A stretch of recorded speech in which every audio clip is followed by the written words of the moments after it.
আমরা এবার একটু বসলাম। আমি তো কিছু খাবো না মনে হচ্ছে। সুস্মিতা দিরা সকলে চা খাবে।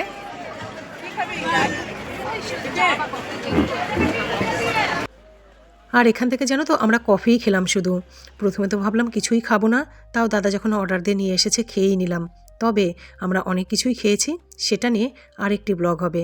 এখানে আমরা শুধু কফিই খেলাম, কারণ আমি অর্ডার দিতে গেছিলাম গো, ধোসা হোক চাও হোক কিছু একটু অর্ডার দিতে গেছিলাম।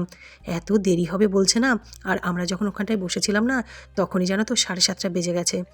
আবার ফিরতেও তো হতো না, তাই জন্য তাড়াতাড়ি করে ওখান থেকে বেরিয়ে এলাম। আর বন্ধুরা, লাস্ট একবার তোমাদেরকে ভিড়টা দেখাচ্ছি। দেখে বুঝতেই পারছো যে কী পরিমাণ ভিড় হয়েছে। গিজগিজ করছিল জানো তো মানুষজনে, আর চারিদিকে আলো ঝলমল করছিল।